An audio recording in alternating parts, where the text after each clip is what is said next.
It's not on me. I can tell the screen. Come closer. A little bit more this way. Yay! That's enough. Okay. The name Jesus. There are three main factors in informing you of the name Jesus, and they can be found in the origin, the name as related to the Messiah, and the name in connection to slavery. The origin of the name Jesus may be found back in Bethlehem.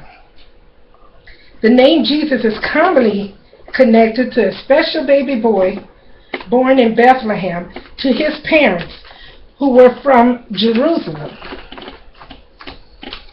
His story has been told throughout the ages. This is not as so much about the little baby boy, but more about the name Jesus that was told to us to have been his real name. The people in the town and surrounding areas all spoke and wrote ancient Hebrew. They also gave their children Hebrew names. Like other ancient writings, Hebrew alphabet originally was written in pictographic script, which are drawings that are mainly found in caves, tablets, and in Egypt itself. Later, the drawings evolved into a Hebrew language called Paleo-Hebrew. Paleo-Hebrew strongly resembles the Phoenician alphabets. According to John J. Peterson of Hebrew for Christians, the ancient Hebrew pictogram and the early Hebrew Paleo-Hebrew alphabets do not contain the letter J in the name Jesus.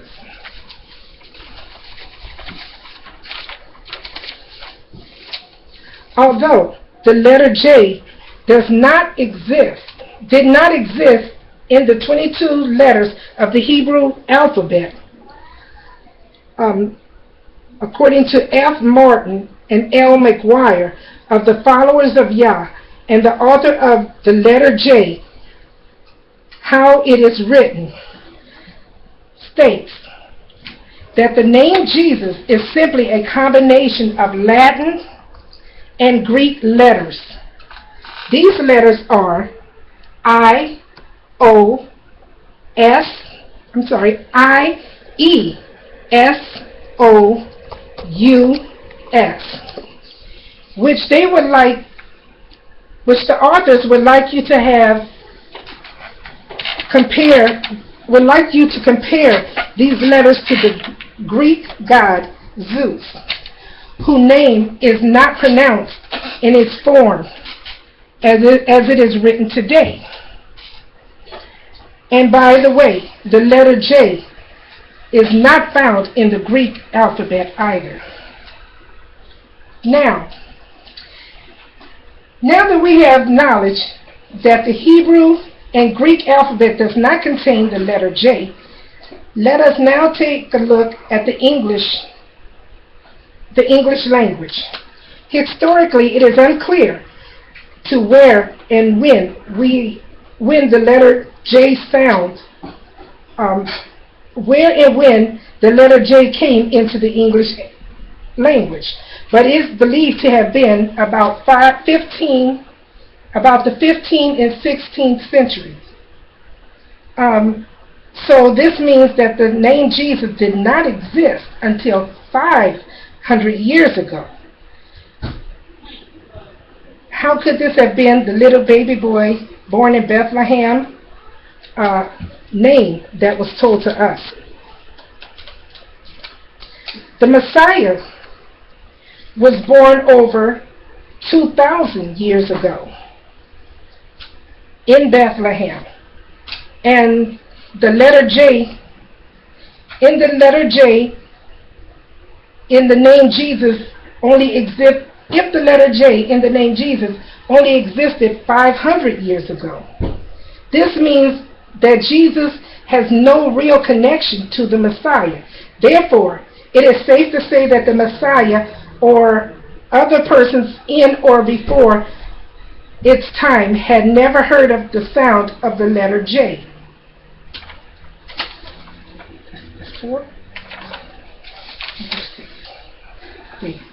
We learn in Acts 9:15 that Paul commanded to bear Yeshua's name before the nation.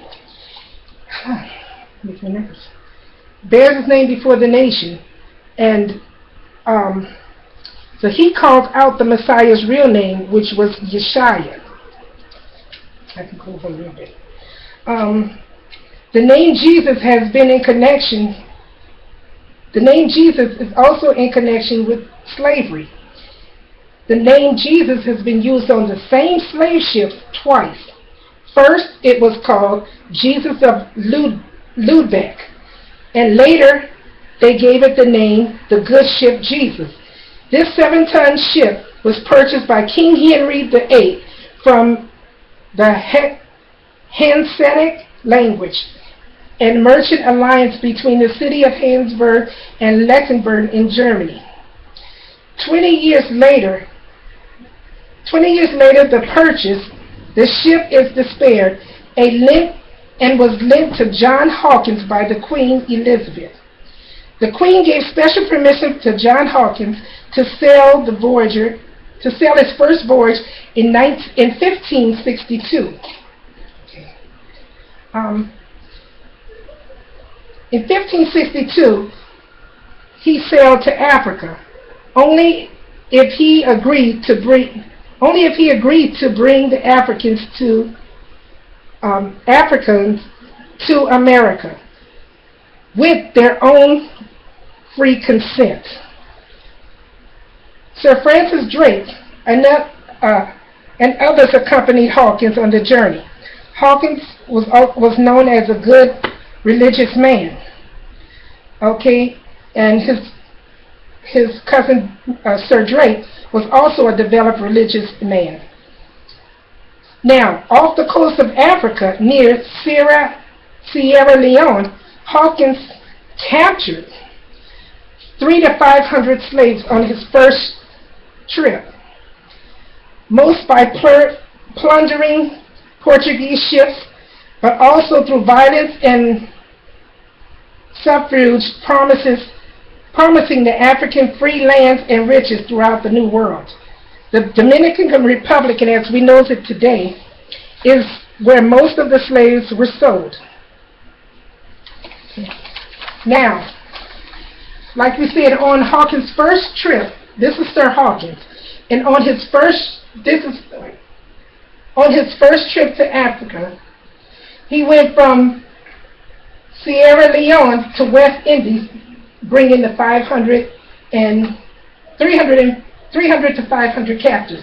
On his second trip, he went to Grenada and captured 500 slaves and brought them also to the West Indies.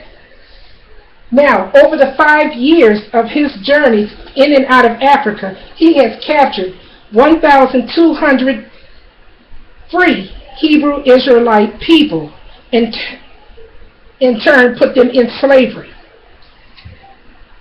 Now, this is Sir John Hopkins.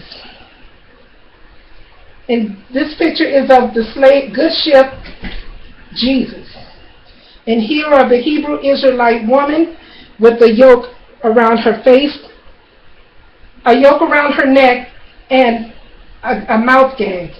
And these are 2 Hebrew Israelite men with yokes around their necks. Free Hebrew people captured and put into slavery. Okay. The name Jesus from the origin and the religion and the relations to the Messiah and the name used in connection to slavery shows that there is no relationship to the Hebrew alphabet or the Messiah himself, but did find that the origin of the name Jesus in combination with the Latin and Greek alphabets, and played a significant part in starting of slavery and onward.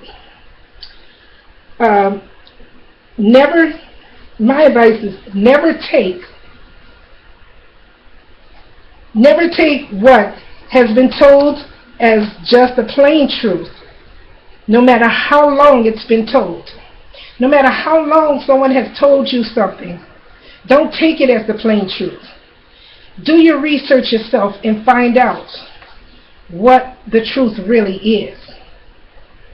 Then you will see for yourself what may have been, may not have been. Thank you. Jesus.